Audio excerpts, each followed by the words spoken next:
I'm trying to grow the channel. It's been very, very difficult for me. Honestly, I don't know what I'm doing wrong. All right. Hey guys, welcome to the video. Welcome to the channel.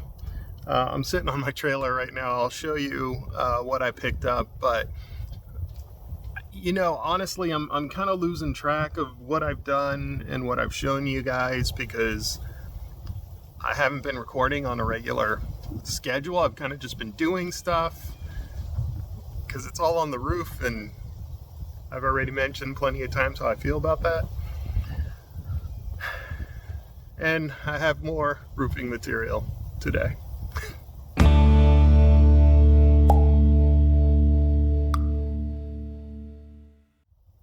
One nice thing about today is the weather is kind of nice.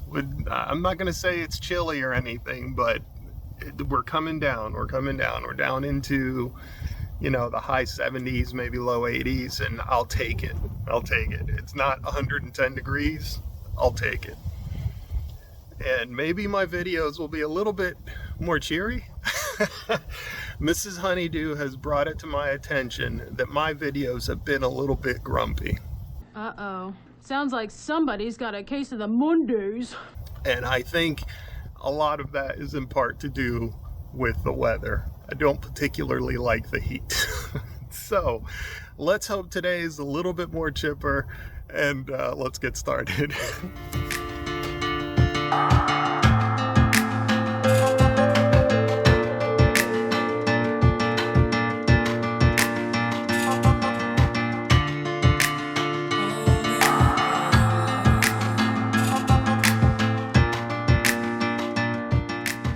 Okay, my lumberyard is all stacked up again, and I guess I'll show you kind of what I got going on here. So you might have seen me unloading these. I've got some more foam board, and these are not the 1/2 inch that I've been putting on the walls. I went ahead with a 3/4 inch. The reason for that, I was kind of playing around with the math, and I think a 3/4 inch will work better. Plus, you know, give me an extra R1 rating. So I think 1/2 inch gives you about a R2. I think it's R2. Let's find out together, shall we? Because it's written right on here. 1/2 inch. Yeah, it's about an R2. And then the 3/4 inch is about an R3. The difference with the way I'm going to install it on the roof than how I installed it on the walls is I'm going to have an air gap on the roof, and this particular foam has the foil covering on it, which is going to give me roughly an extra like R2.8, almost R3. So the 3/4 inch is going to give me somewhere around like an R5, 6-ish, somewhere in that ballpark. So somewhere between an R5 and an R6 extra.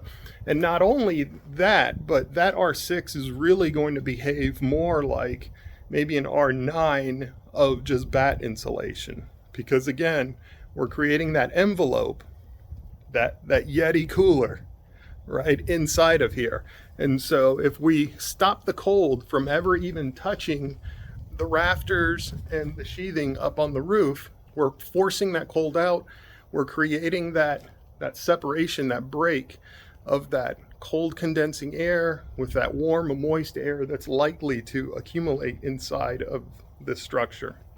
I have a feeling it's going to be really cool. I don't know. I'm excited. I hope you're excited. And if you're not subscribed, please do. I'm trying to grow the channel.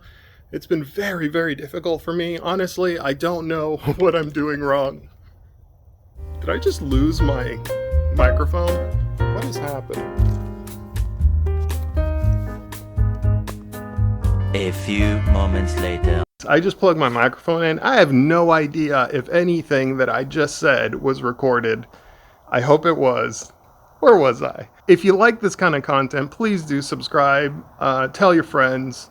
I just hope that you are interested in this material. I know that you clicked on this for a reason, and there's definitely more of this kind of content to come because I still have a lot to do on the structure. So And if you're interested in other stuff, I've got more homesteady kind of stuff, a lot of gardening type things, and some land management stuff that I'll most likely be getting more into once this structure is done and the farm is more established. Anyways, enough talking. I gotta get to work.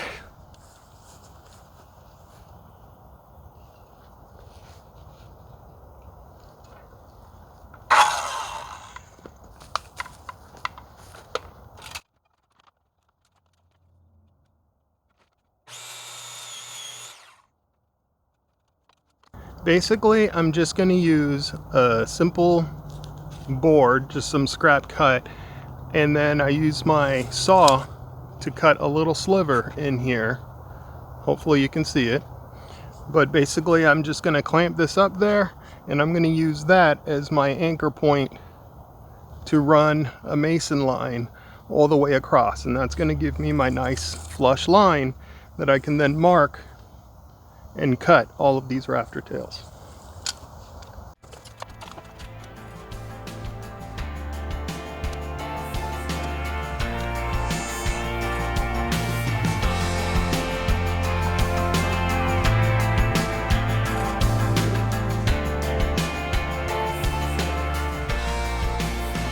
Based on where the string is right now, up there, it looks like I'm probably gonna get, well, 10 inches now, but after I add,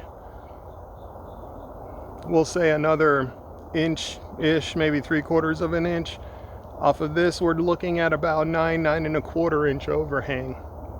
It's pretty small, it's really small, but again, I'm trying to keep this side symmetrical with the glazing side, and I want the glazing side to be as short as possible. I still want it to be functional to shed the rain, but at the same time I want it to be short enough that it's not going to be casting shadows into the space, because the whole purpose of this, again, is to be more of a greenhouse. 9 inches is pretty small, but that's what she said. my biggest concern with that is it's going to look kind of funny, like a kid that's got too many sweaters on or something.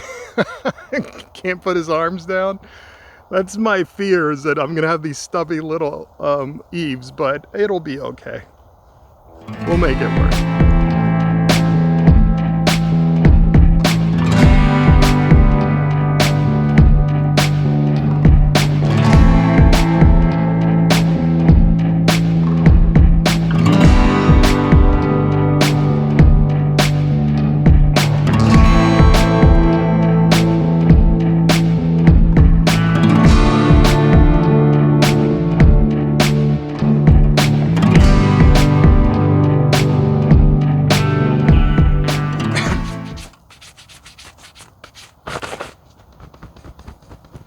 We're all cut.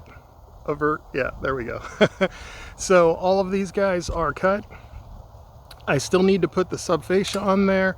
I also need to put a purlin across there so that I can line it up with, this part's a little bit hard to explain, but I know it's complicated, it's weird. Trust me, I am all over the place because this is not traditional framing and construction, so my brain is a little bit exploded right now.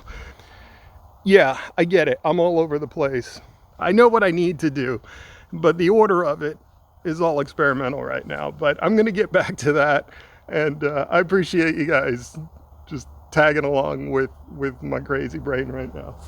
So this is the 3/4 inch foam that I was talking about before, that has that foil cover on it that gives you kind of a radiant barrier, and that adds like another 2.6 or 2.8 R value. And then we have these 3/4 inch or 1x4 furring strips. Now these furring strips stick out and then flush with all of those eaves that I had cut before, right there. And I need to attach this onto those eaves, but since these strips are floating over 3/4 inch of foam, that's what I was talking about before. I need to fill this. So I'm gonna slide another furring strip under here just as a spacer, and also as kind of like a purlin that runs underneath all of this. And then I still have to put my subfascia in front of this. So it should turn out pretty good, I think. Fingers crossed, right?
Okay.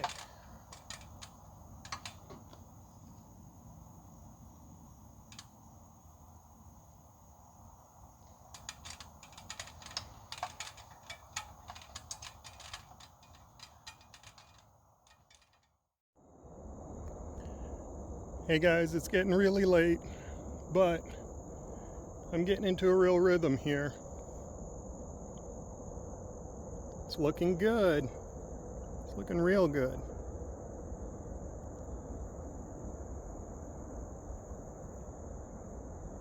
Just gotta keep on going.